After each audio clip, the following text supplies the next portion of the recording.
नमस्कार, मैं हूं विशाल यादव। एक बार फिर सुप्रीम कोर्ट ने सीबीआई का कंट्रोल अपने हाथों में ले लिया है। दोस्तों, लंबे समय से आरोप लग रहे हैं कि मोदी सरकार ईडी सीबीआई के जरिए सरकार बनाती है, सरकार गिराती है और बड़े बड़े नेताओं को उठाकर जेल में डालती है। और दोस्तों, इतिहास गवाह है, साल 2014 से लेकर आज तक किसी भी बीजेपी नेता पर ईडी सीबीआई की कार्रवाई नहीं की गई। यहां तक कि विपक्ष के उन नेताओं पर भी ईडी सीबीआई की कार्रवाई नहीं की गई जिन नेताओं ने बीजेपी का दामन थामा है। दोस्तों, पहले डील की जाती है कि हम आपको ईडी सीबीआई से बचा लेंगे, आप हमारी पार्टी में आ जाइए। और बड़े बड़े नेता इस समय बीजेपी में बैठे जो कभी विपक्ष की शान हुआ करते थे। तो सच्चाई है दोस्तों कि यह सरकार ईडी सीबीआई का भरपूर दुरुपयोग कर रही है, जांच एजेंसियों को बदनाम कर रही है, अपने फायदे के लिए जांच एजेंसियों का उपयोग कर रही है। लेकिन अगर ऐसी खबर सामने आ जाए कि सुप्रीम कोर्ट सीबीआई का कंट्रोल खुद रख ले, सुप्रीम कोर्ट सीबीआई को आदेश खुद दे और सीबीआई सारी रिपोर्ट सुप्रीम कोर्ट को सौंपे, यानी कि जो रिपोर्ट सरकार को भेजी जा रही थी, अब वो रिपोर्ट अगर सुप्रीम कोर्ट के पास चली जाए तो जरा सोचिए, देश की जांच एजेंसियां भी आजाद हो जाएंगी। अब दोस्तों, यहां पर देखिए, खबर भी सामने आ गई है, हिंदुस्तान अखबार में खबर भी छप गई है और लिखा भी है, सीबीआई करे डिजिटल अरेस्ट के सभी मामलों की जांच, सुप्रीम कोर्ट बोला हम खुद निगरानी करेंगे। देख लीजिए,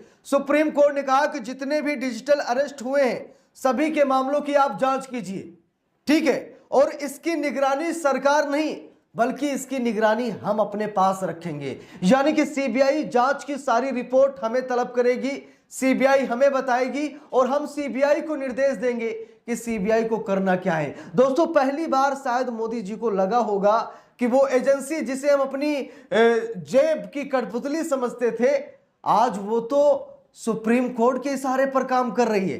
दोस्तों देखिए, खबर में लिखा भी है, सुप्रीम कोर्ट ने कहा कि देश भर में डिजिटल अरेस्ट के मामलों की गंभीरता और व्यापकता को देखते हुए वो सभी मामलों की जांच सीबीआई को सौंपना चाहता है।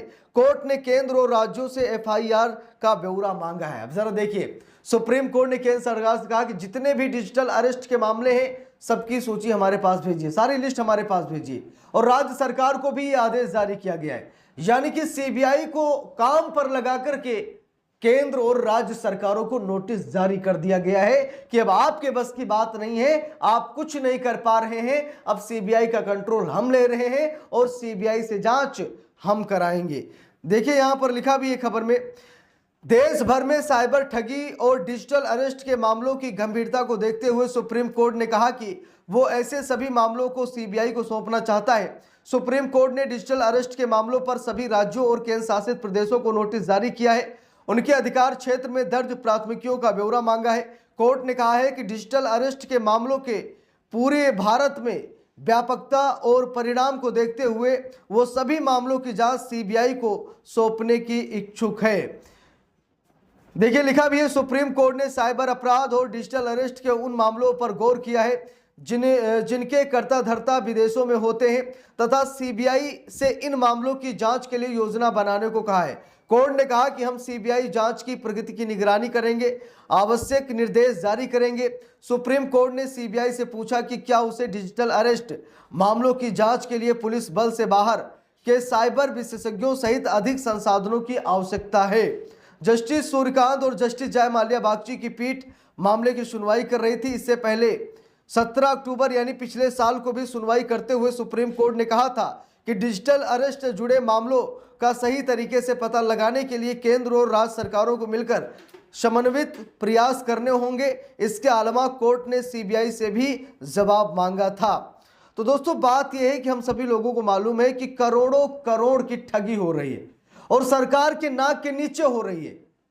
मुझे नहीं लगता कि कोई क्षेत्र ऐसा होगा जहां का व्यक्ति साइबर ठगी का शिकार ना हुआ हो, है ना। हर क्षेत्र, हर गांव, लगभग हर परिवार में ऐसा होता है कि फोन आता है और पैसे उड़ा दिए जाते हैं और जब थाने में एफआईआर कराने जाओ तो एफआईआर ही बनी रहती है, कार्रवाई कुछ नहीं होती है, यानी कि पुलिस कुछ खास कर नहीं पा रही है। इसीलिए सुप्रीम कोर्ट ने केंद्र सरकार को नोटिस जारी किया, राज्य सरकार को नोटिस जारी किया और नोटिस जारी करते ही सुप्रीम कोर्ट ने कहा कि भैया ऐसा है कि जितनी प्राथमिकी दर्ज है, यानी कि जितने मुकदमे दर्ज हैं, जितने एफआईआर दर्ज हैं, आप सबका ब्यौरा हमको दीजिए।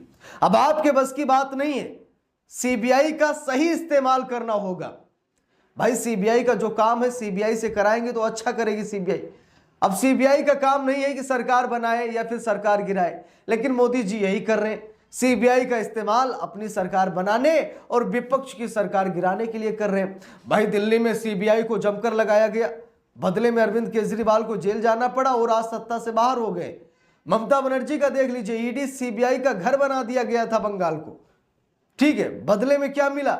ममता बनर्जी की बेइज्जती हो गई, ममता बनर्जी जनता की नजरों में गिर गई क्योंकि ईडी सीबीआई इन्वॉल्व हो गई और यहां पर बीजेपी ने पूर्ण बहुमत की सरकार बना ली, ठीक है। तो सरकार बनाने से लेकर सरकार गिराने तक मोदी जी ईडी सीबीआई का इस्तेमाल करते हैं। यह आरोप लंबे समय से विपक्ष लगाता चला आ रहा है, आज से नहीं, साल 2014 से। और यह हकीकत है कि 2014 से लेकर आज 2026 तक किसी भी बीजेपी नेता के पीछे ईडी सीबीआई नहीं लगी। यह सच्चाई है। यानी बीजेपी के जो बड़े नेता हैं और विपक्ष में भी उन नेताओं के घर भी ईडी सीबीआई नहीं जाती जो नेता नरेंद्र मोदी से डील करते हैं, जो नेता कहते हैं हम आपकी पार्टी में आ जाएंगे। अभी ताजा उदाहरण राघव चड्ढा का ले लीजिए। राघव चड्ढा ने कहा कि बीजेपी अनपढ़ और गुंडों की पार्टी है, उसमें पढ़े लिखे लोग नहीं है और कोई ऐसी रकम बनी नहीं जो राघव चड्ढा को खरीद सके। लेकिन बस मोदी जी ने ईडी सीबीआई को लगा दिया। जब राघव चड्ढा को लगा कि ईडी सीबीआई लग जाएगी तो जेल चले जाएंगे। भाई कोई भी नेता हो कहीं ना कहीं भ्रष्टाचार वो करता ही करता है, ठीक है। ऐसा नहीं को दूध का धुला है, क्योंकि हो ही जाता है, ना करे फिर भी हो ही जाता है। तो राघव चड्ढा को ऐसा लगा कि जब अरविंद केजरीवाल जेल चले गए, मौजूदा मुख्यमंत्री जेल चला गया और आज मुख्यमंत्री भी नहीं अरविंद केजरीवाल, तो ऐसे में हम केजरीवाल पर विश्वास कैसे करें कि केजरीवाल हमें बचा लेंगे। इसीलिए राघव चड्ढा ने क्या किया, उन्होंने पीएम मोदी से हाथ मिला लिया और जैसे ही हाथ मिलाया बीजेपी ज्वाइन की, ना तो ईडी दिखाई दे रही है और ना सीबीआई। इससे साफ पता लगता है कि प्रधानमंत्री नरेंद्र मोदी ईडी सीबीआई का भरपूर इस्तेमाल करते हैं। प्रधानमंत्री नरेंद्र मोदी ईडी सीबीआई के जरिए बड़ा बड़ा कांड करते हैं। लेकिन दोस्तों अब मुझे पूरा विश्वास है कि सुप्रीम कोर्ट जरूर ईडी सीबीआई का कंट्रोल अपने पास रखेगा। कारण यह है कि सरकार के नाक के नीचे भ्रष्टाचार हो रहा है, लेकिन सरकार सीबीआई का सही इस्तेमाल नहीं कर रही है। अब सुप्रीम कोर्ट ने खुद पावर ले ली है सीबीआई की। अब जब सुप्रीम कोर्ट ही आदेश देगा, सुप्रीम कोर्ट को रिपोर्ट सौंपी जाएगी, तो सीबीआई को भी अच्छा लगेगा और देश को भी अच्छा लगेगा कि चलिए ठीक है, जांच एजेंसियों का जो काम है, कम से कम जांच एजेंसियां वैसा काम तो कर रही हैं, कम से कम सरकार की गुलामी तो नहीं कर रही हैं, सरकार के इशारे पर कम से कम नाच तो नहीं रही हैं। दोस्तों सुप्रीम कोर्ट के सुप्रीम फैसले डिसीजन पर आप सब लोगों की क्या राय है, आप लोग कमेंट करके जरूर बताइएगा। वीडियो को ज्यादा से ज्यादा लोगों तक शेयर कीजिएगा। अगर चैनल पर नए हैं सब्सक्राइब करके सपोर्ट कीजिएगा। मिलते हैं दूसरी वीडियो में, तब तक के लिए बहुत बहुत धन्यवाद।